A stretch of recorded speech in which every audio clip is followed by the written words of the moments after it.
Broke his bat back to Loizaga. He'll throw to second for one. The relay up the line. Tigers are going to win it. What a way to salvage the series. Oh, how the mighty, he said with air quotation marks around that word, have fallen. That's the latest loss for the New York Yankees, who are in town this weekend to take on our beloved Houston Astros. Hello, everybody. Happy Friday. Got to get down on Friday, September 1st of 2023. I'm Paul Gallant. This is the most interactive sports talk show in Houston, as you heard Spencer Tillman say. Coming into the show on the program today, we'll talk about how, at the very least, the Texans did not stab themselves in the chest by hiring D'Amico Ryans over an alternative today. We'll take a look back at some of the first real college football games of the season last night and ahead at the first real weekend of college football. A couple of decent games, but I do want to start talking about this Astros and Yankees series. Who'd have thought there'd actually be a reason to overlook Astros-Yankees in September at Minute Maid Park? I mean, if you're one of those people that actually is aware of when baseball releases their season schedule, isn't this one of the dates that you're circling as a game that you would like to go to? Probably going to be a little bit less expensive than some theoretical Astros-Yankees playoff rematch. You want to go because you can't stand them. You've beaten them in 4 playoff series since this run began, and yet they are probably the loudest and whiniest fan base when it comes to the idea that they were cheated out of a berth of the World Series back in 2017. This is the series going into the year that you wanted to watch. But here we are, looking past this series at the next series for the Astros, which is the climactic finale against the Texas Rangers. And look, the Astros can't actually overlook the New York Yankees. They split the last series. But, I mean, they put New York in the Stone Age. I feel like that is a big part of why New York has sucked the way that they have this season. Because I do think that there are some talented players on the Yankees. I really think it all goes back to just how summarily the Astros dismissed them in the American League Championship Series. I'm about to throw a history reference on you. Technically, it's mythology because this supposedly never actually happened. But the Punic Wars, one of the first real big deal wars for the Romans. The Romans were fighting against the Carthaginians, who were essentially located in present-day Tunisia. And according to legend,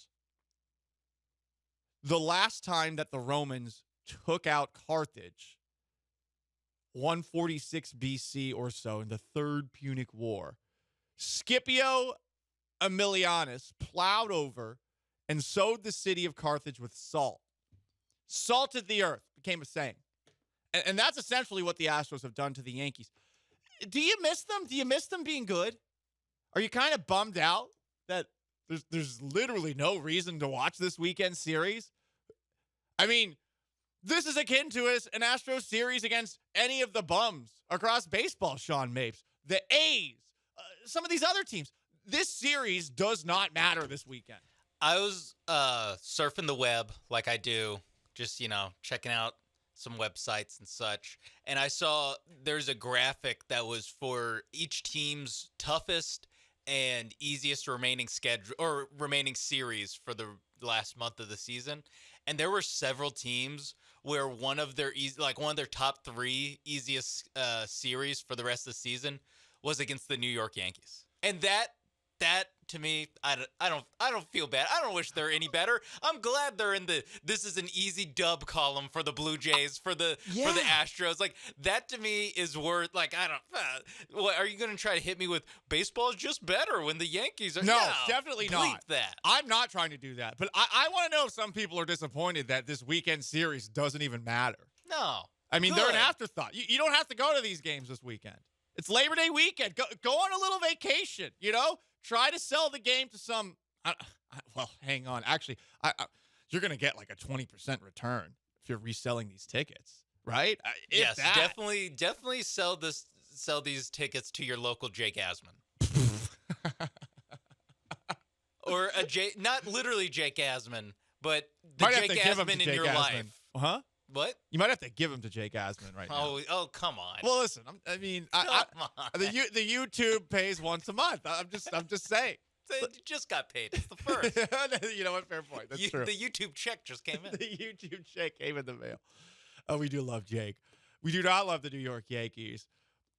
I mean, what do they have to live for this year? It's been really funny seeing Yankee accounts, John Boy, some other ones that have been, instead of talking about this year, instead of being pissed off online, which is what they should be doing, yelling about how Aaron Boone should be fired, yelling about how Brian Cashman should be fired. Instead, they're like, look at this prospect. So they called up some guy named Jason Dominguez with 2 S's in his name. And, oh, wow, he's the next big thing. But we've been here before, and they're saying the exact same stuff that they said about Anthony Volpe, who I guess has 20 home runs, but his on-base percentage is like 300. Okay, good luck with that. Like, that's where Yankee fans are now that they're the worst team in 30 years. They've had a pretty good run over the last 30 years. They do deserve some credit for that. They're now talking about their prospects.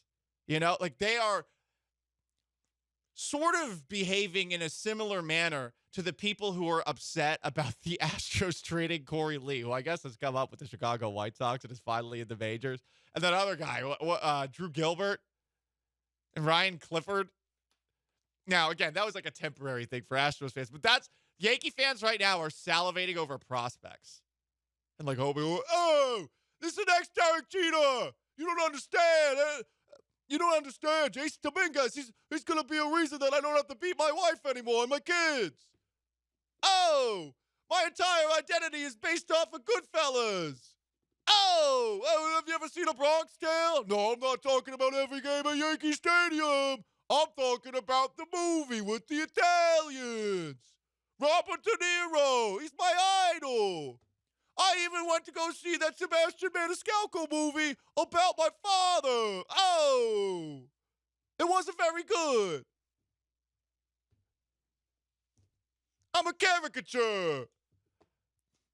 I mean, it's not even fun. Like, I feel like I'm punching down. Yeah, I do like that Jason Dominguez has has the second S. So anytime you try can, hard. Anytime you can just throw the word ass in the middle of your name, you got to do it. Hell yeah. His parents went out of their way to put ass in the middle of their kid's name. Look what we're doing, Sean. We're, like, this is. I know the kid's like 20, and I'm. But I mean, this is. He's never played a big league game ever. Talking trash about them is beneath us, and I mean, we're coming here with like C+ stand-up comedy material, if that. Hey, Giancarlo Stanton, you're slow. Got him. Boom, roasted. Hey, Giancarlo, change your name back to Mike. Can't believe you did that. Aaron Judge, you tall freak.